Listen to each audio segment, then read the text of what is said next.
begin, let's exactly what we do is okay. Okay. But before we start, I kind of want to ask, like, when were you planning to file an application? When are you thinking to apply? Next year sometime, or Yeah, next year. what about you, Maria? I like do in the end of this month. End of this month? Okay. Yeah, the fee will increase. I would like, but Yeah, I December don't know. on Really or not. December 23rd, the application fee will increase. But Do you know the amount? not much. Oh. Currently it's 680, including biometrics. But after December 23rd, it's 725. So $45 more, approximately. Yeah. Does it usually increase like every year? No, it doesn't. Okay. Once been every 4 or 5 years. Okay. If they want to, they usually increase a lot. When I took the test, I think it was $150. That's how orange. $150. But now it's passing $700. So Now a lot of people time it with when their green cards are due, right? right. So instead of waiting for their green card, they put in their application. Does Right. that freeze your green card then? As far as If your green card application is renewal is due in January, Right. and you apply for citizenship today, correct. you still need it freezes So, it? so my recommendation is, even though you are eligible to file for your citizenship application, if your green card is about to expire, I recommend that you renew your green card, just in Okay. case, Okay. right? Just to make sure, because that's the proper step. Make sure that you have Right. unexpired green card at the time when you are Ah. taking your test. That's good. Okay. Right. Sometimes in some situations, an application will freeze something else, but this doesn't happen. It does not freeze. Okay. I mean, I had client who had entered into interview with the expired green card, thinking that I could do it. Sometimes it works, sometimes it doesn't. It all depends on the officer. I have one question. Yeah. I had the green card for 3 years. Mhm. So are you gonna be filing through? Did you I married al- American citizen? Yes, Okay, so 2 years and 9 months, you're eligible to file for 3 years. 2 years and 9 months. Oh, okay. Right. Mhm. So right now, do you have a conditional green card or you have No, a 10-year I green had card? 10 years. Okay, so 2 years and 9 months, you're eligible to file for your citizenship. Okay. Yeah, so those are things that we could tell you after the I guess the prep. You gonna So, try, man? yeah, so Okay. I'll assume that civics test and English test will be covered from this class by teachers. So, Mhm. so we'll just go over the actual interview and application, okay? Yeah, Right, sure. So you go to the USCIS. So if you live in this area, you go to the Fairfax USCIS office. If you live in Northern Virginia, okay, Fairfax, and then you go in there, and then so I'm the officer. You have to come in. Okay, Okay. so basically, so I have the interview notice, and today is my interview at 9 o'clock in the morning. So what you do is, you're gonna walk in through the metal detector, and there is a reception, and you walk in and say, hi, and I have an interview today, and you give your notice, and the officer at the reception desk will say, okay, why don't you go upstairs? It's on second floor. Take the elevator to the second floor, and there is another reception desk where you need to go and say, hi, and I'm here for my citizenship, interview. You give your notice, and the officer will say, okay, somebody will come and call you. So you please have a seat, right? But you leave your notice with the person. Okay, and then you sit down, and then I'll be sitting And then here. the officer comes up and then say, hey, Mr. Huang, Yeah, right here. come on in. Okay. So I bring him to my office. Hi, officer. Hi, good to see you. Mr. Huang, before you sit, Yes, and then sir. I want you to swear. Okay. You raise your hand, and Okay. then you just raise your hand, okay? Right hand, and then you have to just swear it. Yeah, like Yeah. you swear. Do you swear to Yeah. tell the truth, whole truth, but nothing but the truth? Yes, sir. Okay, have a seat. Okay. And then they will have a camera set on you, and then it will be recorded, okay? And then they will tell you, they will record all the interview and everything, okay? And then they ask you to give their passport or proper documents that you bring, okay? Okay, so they usually ask for 2 forms of ID, right? So you bring your driver's license or your unexpired passport, or your green card. Okay, so I have here's my. Yes. Okay. I take, driver license, passport, I look at your name. And then basically at the interview, right, it's 2 parts. Civics test and English test is one part, and then application review. So basically, before you go to the interview, you definitely have to go over the application that you submitted to the USCIS, right? So before you send the application, make sure that you keep a copy, okay? Copy, so before you go, you make sure that you know all the questions before you go. Because sometimes you get nervous, and then you ask officer a question like 3-4 times. It is okay to ask 3-4 times. It is okay, but I want you to know the meaning of the questions before you go. Okay. So, okay, Mr. Huang. So basically, the officer would have a red pen, and then at each question they will check. Okay. So if there is unfilled blank area, they will ask you and make sure they fill the blank form also. To fill out the answers. Okay. What is your legal name, Mr. Huang? Yes, sir. My name is Daniel. My Mhm. middle name is Jisoo, Jisoo, Mhm. and my last name is Huang, Hwang. Okay. If there is an error, the officer would ask you. So in here it says JOSOO. So you're saying that it's JI. Yes, it's Okay. JIS. Okay, I corrected. So on the spot, the officer. It's okay to correct your application during the interview. Okay. Because after you review the whole thing, you will have an opportunity to sign the form in the back saying it is correct. Mm. So you could always, tell the officer, hey, by the way, I just noticed this that my name is spelled wrong. That my date of birth I forgot to put 0. You could always correct that. Okay, so how many names have you used? Is there any other names that you ever used? Yes, officer, I used my Korean name Mhm. when I was in Korea. Mm-hmm. So instead of using my American name Daniel, I used my first name as Jisoo, Jis. So your middle name you use as a first name? Yes, sir. Okay. Yeah, that's good. Alright, let's see. What is your social security number? My social security number is 177223232. It's not really. Yeah. 1, 2, So- 3, 4, 5, 6, 7, 8, 9. But sometimes you can memorize, Yeah. but I want you to, I recommend you to memorize, like very Yeah, important. definitely recommend that you Yeah. memorize your social security number. Yes. Yeah, don't carry a card with you. Mm. Not a good idea. And then your date of birth, It's January 20th, 1972. That's true. and then since when you became a lawful permanent resident? I believe I became a permanent resident back in 2001. Okay. How did you get your lawful permanent resident? Through the marriage or employment?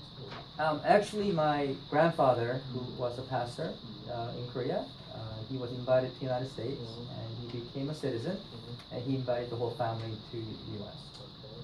And then where were you born? I was born in Seoul, Korea. You're a citizen of South Korea. Yes, Is that correct? correct. Okay. Do you have any disability? No, So you don't require any accommodations for this? no. Okay. And then if you have any disability, then you have a chance to submit not submit, but you have actually a chance to check the question that you need accommodations and what kind of accommodations you want. Okay. If you can hear, if you have any eye, visual problems or anything like that. Or like a back problem, you have a hard time sitting down for a long time, and they'll try to accommodate you as much as they can. Sometimes, for special instances, when you do have a medical needs, you could file a special form signed by your doctor, so that they could actually waive the test also. So you don't have to take the test if you do have a disability. Or very shortened forms. Let's say if they have to ask very long questions, they can just ask you in a very short version. So they try to help you to do the interview properly. Alright? Then let's see.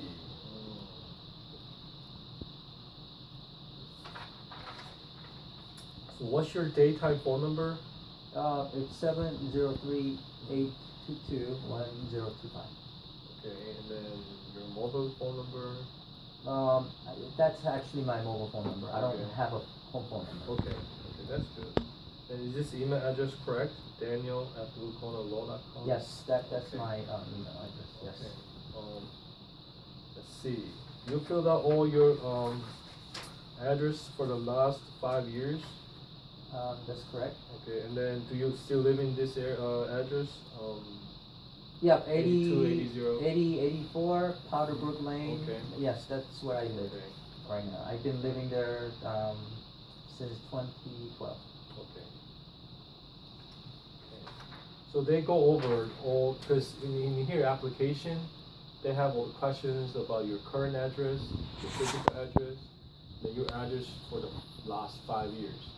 So you have to put that in the application, and the officer will ask whether that's true. And then you say, you basically, yes, it is true. And then the officer will go over every single question, right? And then let's see. And then here's a question about whether your parents, are U.S. citizens. And if you're under 18, and if your parents are U.S. citizens, you are actually automatically a U.S. citizen. So that's why they want to ask. And then let's see. If your parents are U.S. citizens, then you wouldn't even hopefully been filling this out then, right? Yeah, before 18, before you become 18. Right. Yeah. Okay. So Yeah, so you wouldn't, you wouldn't qualify to become a citizen under the, you're automatically a citizen. yeah, you're already a citizen. Right, right. Hopefully, no one was playing a cruel trick on you and saying you had to fill out all this paperwork. Yeah. Let's see. Can I ask you, is that to say that if one of these ladies has becomes a citizen Mhm. and has a child that's under 18, that child immediately becomes a citizen? Or just have to go through the process or what? So right now, if you have a child, right, and hypothetically, if the child is outside of the United States, right, then you're gonna have to file a petition for the child to come in, Okay.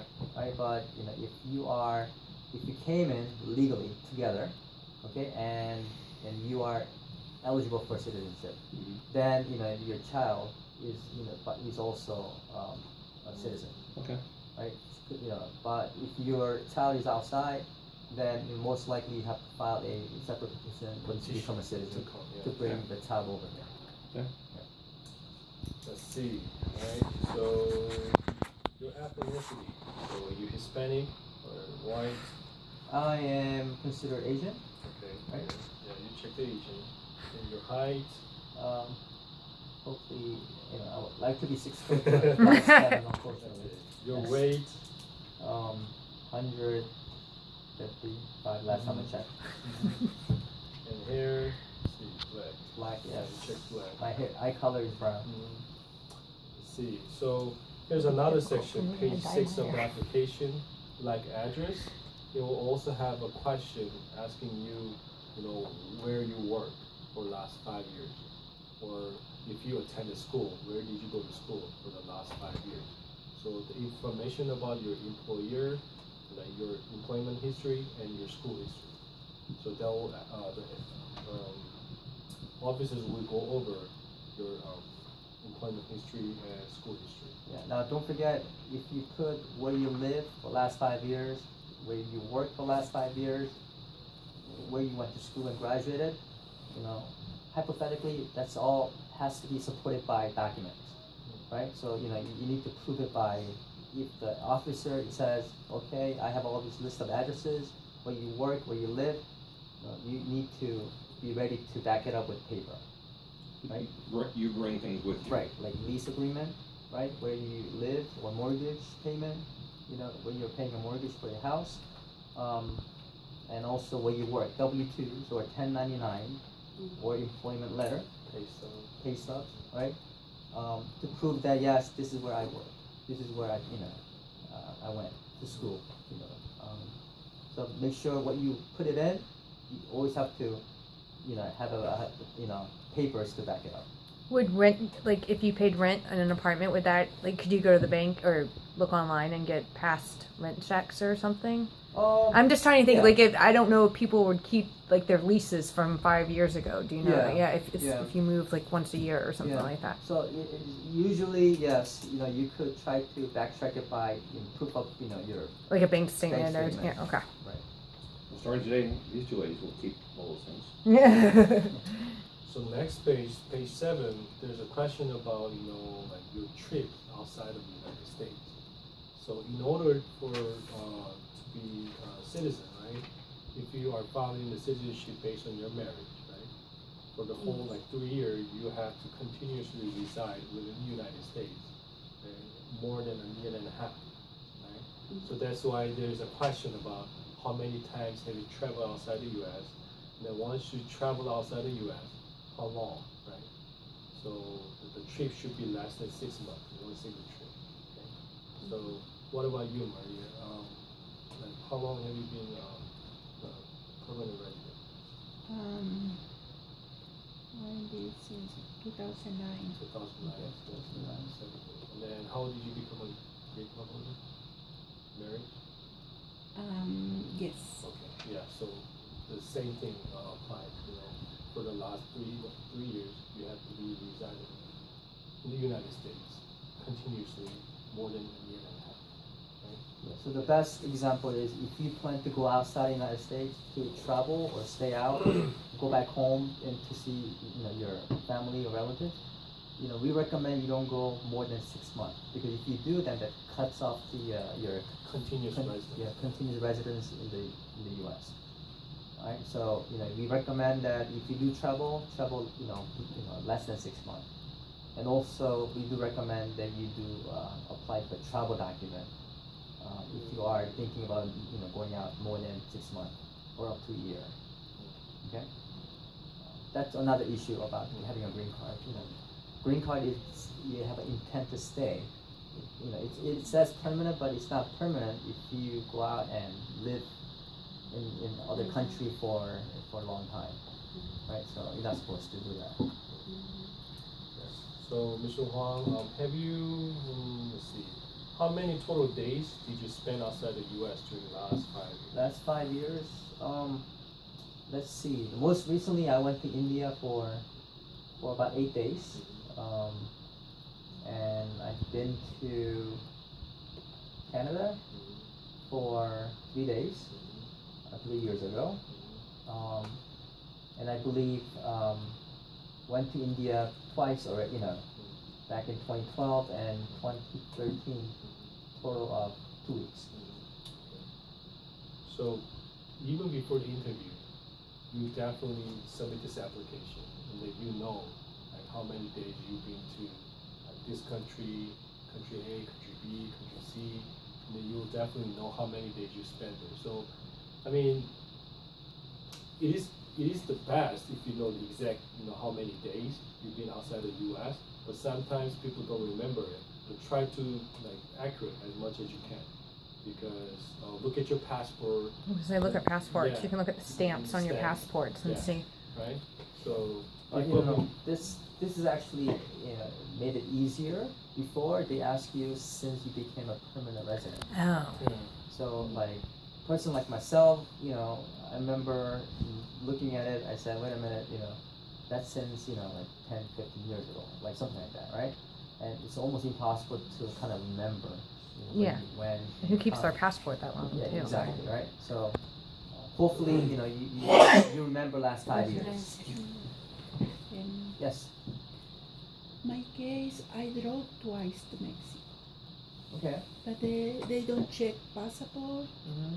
They only take and see the card, the green card, Mm-hmm.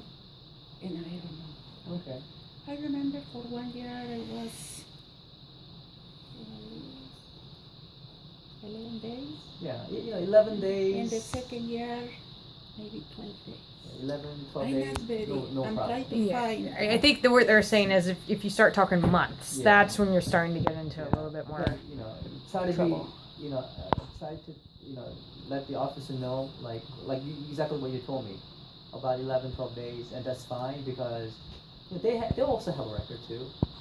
You going coming out and coming back in, but they want to make sure that they hear it from you too, right? So they know what they have and they want to kind of match it up.